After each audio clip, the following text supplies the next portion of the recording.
and we're able to do that with Starlink, and it's great for us because we get to see something. We get to see the greatest light show on the planet or off the planet.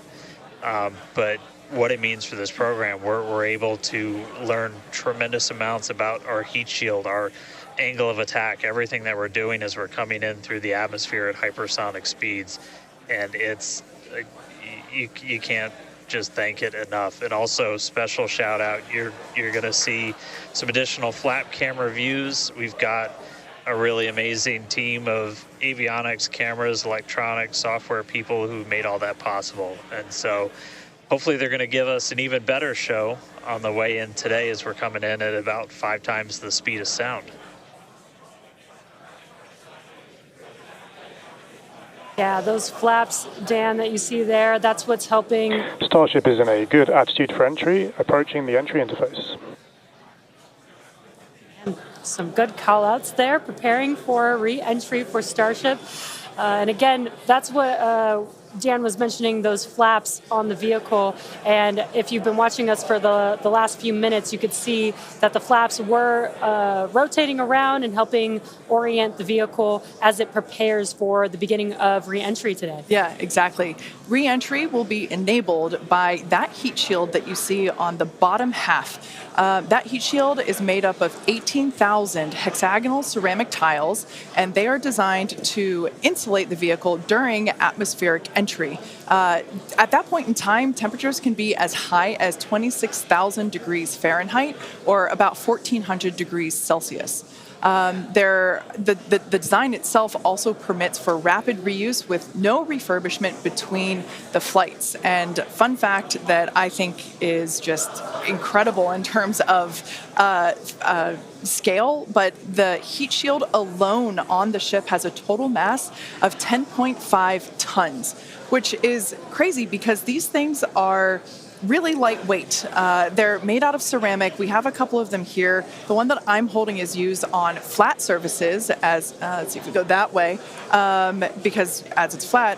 The one that Jesse has is kind of more what you see there on the side.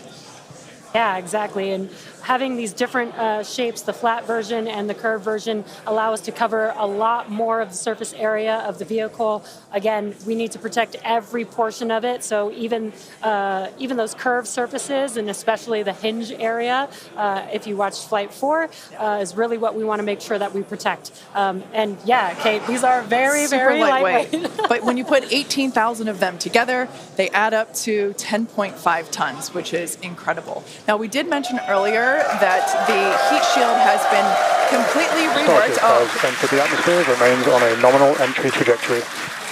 We can start to see that plasma now starting to build up on the side. It's not quite full plasma yet, but we are starting to see that color indicate that the heat is building up on the heat shield.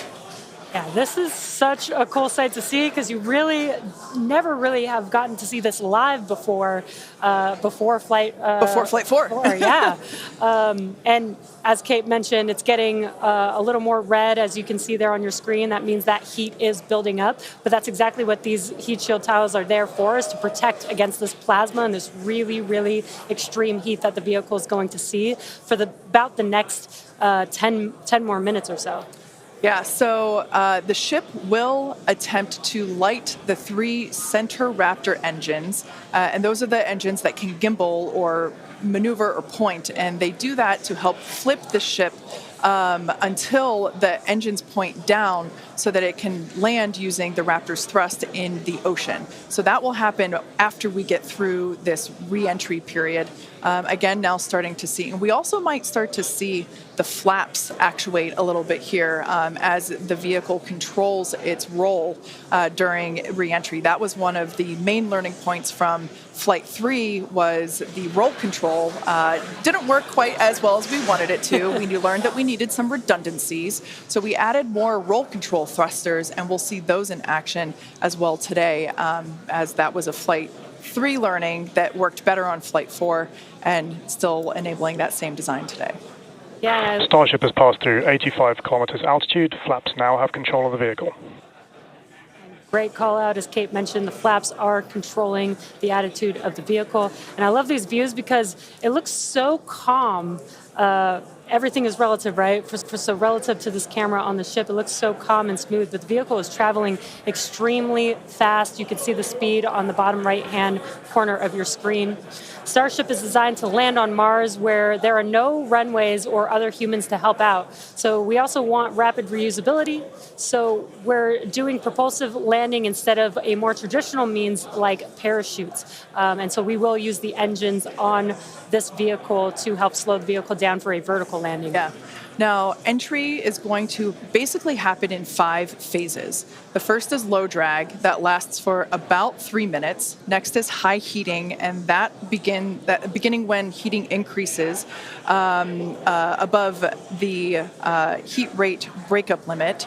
That lasts for about 10 minutes. We then have high dynamic pressure. Starship will continue to slow down and experience increased aerodynamic loads during that phase, and that will happen before reaching Mach 1, about a minute after. Starship is approaching the peak heating phase of entry, remains on a nominal trajectory. Okay, so that was phase 2 that he just called out, that I was mentioning. After peak heating is that dynamic pressure around Mach 1, and that will last about a minute after leaving the hypersonic area, and then we go into subsonic, and then, of course, landing burn. Wow, what an incredible view.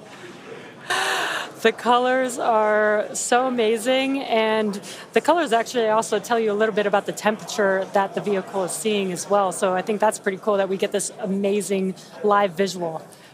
Speaking of live visual, the flap, we have more views, more cameras on board Starship, as Dan mentioned a few minutes ago. We are hoping that all 4 flaps will stay more intact than they did last time. We did make some changes to the design in order to help enable Starship this. is now experiencing peak heating, remains on a nominal entry trajectory. Great news there that Starship is continuing along the path that we intended it to fly. You can keep track with how fast it's going and how high it is above Earth using the display that is there on the bottom right-hand side of your screen.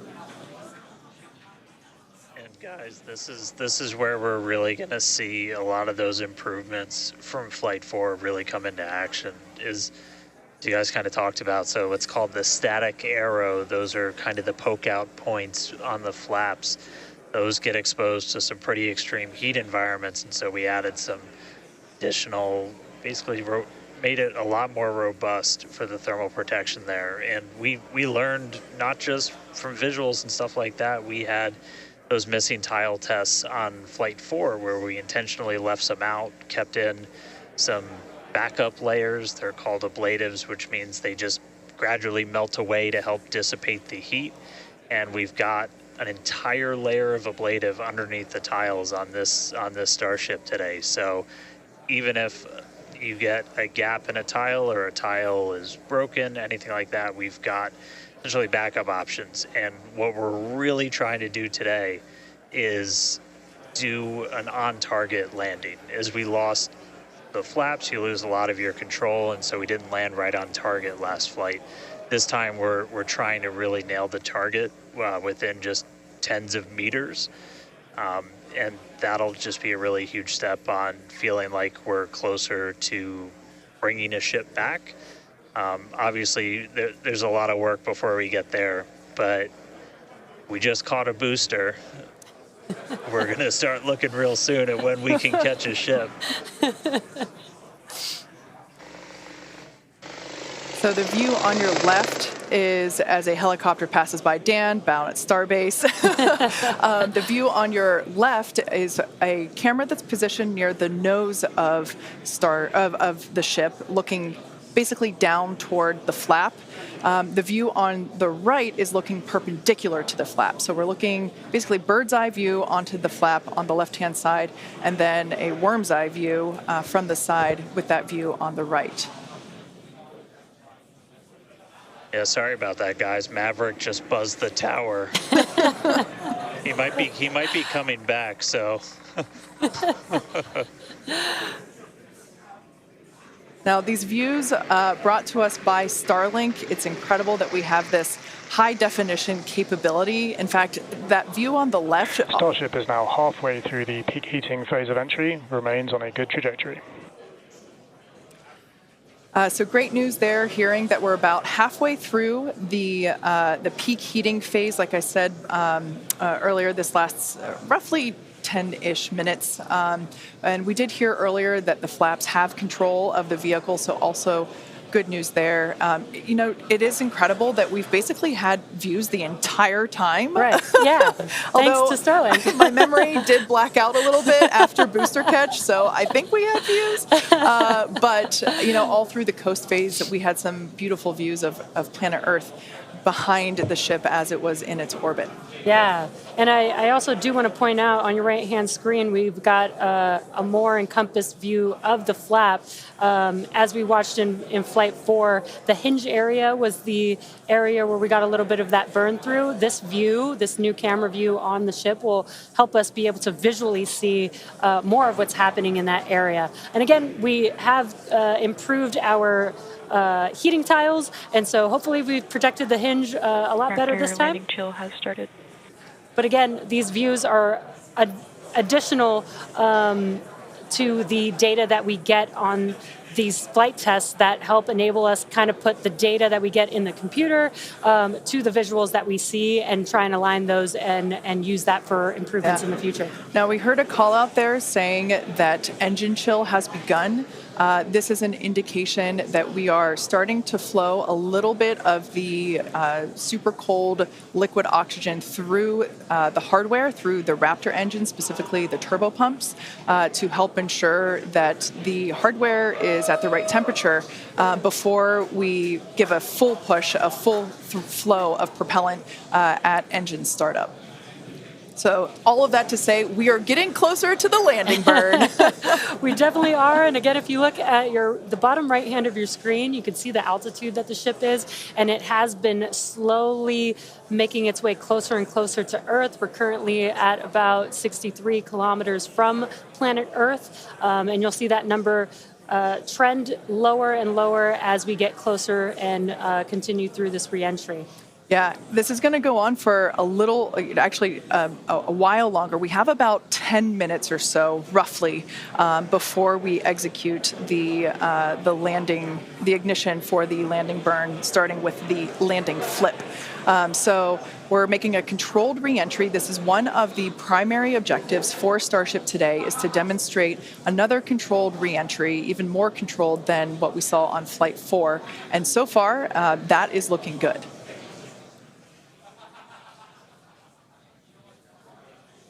And then as we start to really get lower, we're going to start seeing the atmosphere's effects start to take place, and that's when we'll be dropping our speed down closer to the speed of sound. You'll see the flaps start to maneuver.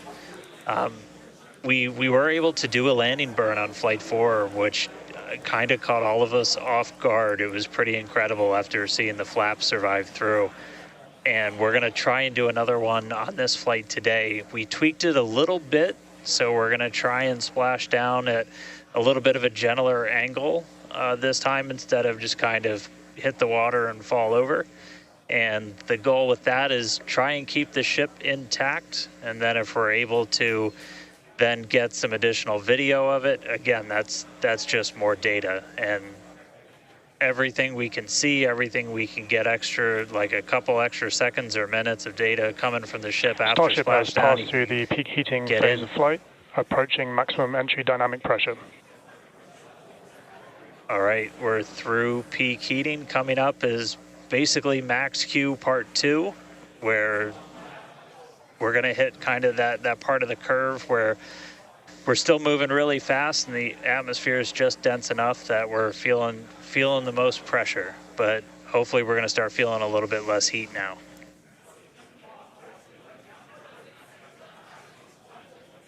Looks like we got more views of each of the flaps on the ship as it's making its way back down to Earth. And we did pass through peak heating and still got really good views throughout that whole period. Typically during the highest heat on the vehicle, we tend to build up a lot of plasma, and that's typically when we would lose connection or views of the vehicle. But again, with Starlink, we were able to get some live views throughout that entire process there. And we're coming up. We'll start hearing a couple more milestones in about 4 minutes or so when we start getting down to like the transonic, the subsonic, when we're starting to move closer to and beneath the speed of sound. And I mean, we're getting live views, we're getting live data. We've got a couple additional tests on this one today where we left off some missing tiles again to test some additional backup layers. We also have, I don't know if we can still quite see them in this view, but you may have noticed we had some kind of silvery looking tiles on Starship as well. And those were pretty much standard tiles, but they were wrapped in aluminum. And it was a pretty simplistic, straightforward one where aluminum starts to melt at roughly the same temperature where steel starts to lose its strength, not necessarily melt. And so if we see stuff melting, we know what our steel is going to be exposed to. But yeah, 59 minutes since launch, should be coming up on Transonic and everything in just about 3 minutes. Now the views here, we have coverage of all 4 flaps. We can see, so for those that perhaps didn't catch a glimpse of the vehicle before liftoff, there are 2 flaps at the forward end and 2 flaps at the aft end.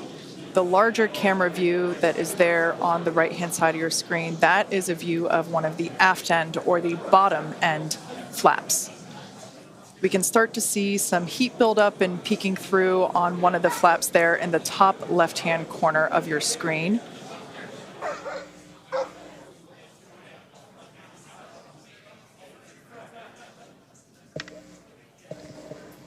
Once again, Starship now at T+1 hour and 9 seconds into its flight today, re-entering the Earth's atmosphere.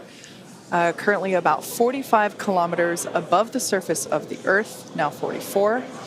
We are targeting a soft splashdown in the Indian Ocean, about, northwest-ish of Australia. And we are attempting to, as we did on Flight 4, perform a flip maneuver as well as Starship is at maximum entry dynamic pressure, remains on a good trajectory.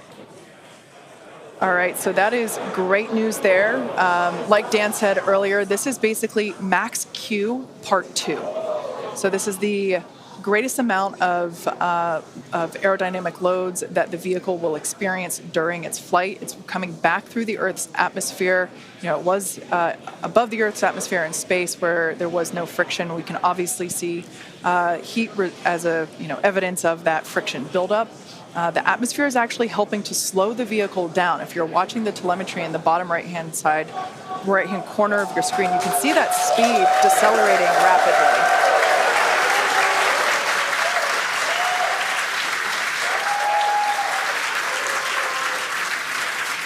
Now, the 4 flaps on the ship help steer the vehicle, and one of the main objectives for the ship today is to demonstrate controlled re-entry during this phase of flight, this re-entry phase.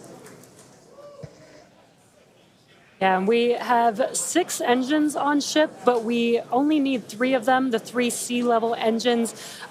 We will have that flip maneuver happen very close to touching down for splashdown. We'll do that flip maneuver, ignite those engines, slow the vehicle down immediately, and then hopefully have what we call a soft splashdown in the water. It's probably going to feel a little bit harder on the top of the surface of the water, but it'll look pretty gentle. Yeah, and like we said earlier, we hope to have some more views, even of that phase of the flight. So fingers crossed that we can bring those to you. We are hoping to splash down softer than we did last time on Flight 4. Right now, Starship continuing to make its descent back to planet Earth. Starship is at Mach 2, remains on a good trajectory. All right, great news there. That tells us that the vehicle is traveling twice is traveling twice the speed of sound. So we will then, the next call out that we'll hear is that it is, traveling about the speed of sound. And then we will hear a call out that that will be the call out that it is transonic. And then we will hear another call out saying that it is subsonic, meaning going slower than the speed of sound. Starship is transonic. There it is. So at this point in time, we say transonic because certain parts of the vehicle, like the flap that you see on your screen, might be experiencing airflow faster than the speed of sound, while other parts of the ship may be experiencing airflow. Starship is in the subsonic belly flop. All right, so now the entire vehicle is traveling slower than the speed of sound, so subsonic. The crowd here at Mission Control Hawthorne also getting excited, just like us. We're awaiting a water landing. We are going to reignite the 3 engines to perform that flip maneuver, and we're basically about a minute and a half, away from the landing flip. Yeah, the crowd's getting excited here as we get closer and closer to splashdown. Again, just about a minute away from the expected splashdown, so we should see a lot happening coming up here shortly. We're currently having a view of one of the flaps, and it is a little bit dark on your screen, but hopefully we'll get some good views of the ship as it makes that flip maneuver and touchdown for splashdown. Yeah, yeah, guys, we saw that speed drop like a rock. So we're doing a belly flip right now, or a belly flop right now. That's what's kind of, if you saw the high altitude campaign, that's the unique thing about how Starship comes back. So we've bled off pretty much all of the speed we're going to. We're essentially at terminal velocity. Starship is at 5 kilometers altitude, remains on target. 5 to go, coming up soon, landing burn.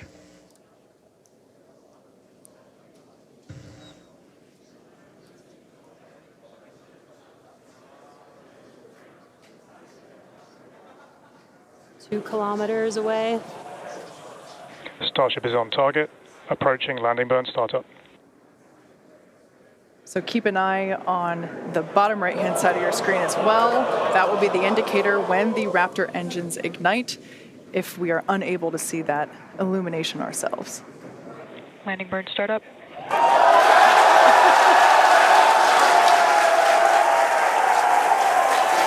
a cool view of the reflection of that landing burn. You can see the water just behind the ship.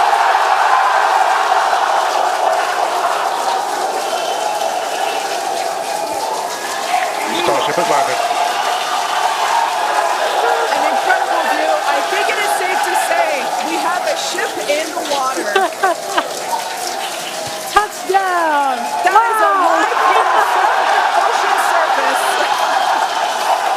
What an incredible end to Starship's journey. A live view from a buoy that we had out at the landing zone. An incredible view of ship landing just about on target as they were calling out. That was amazing. And we were not intending to recover any of the ship's hardware, so that was the best ending that we could have hoped for.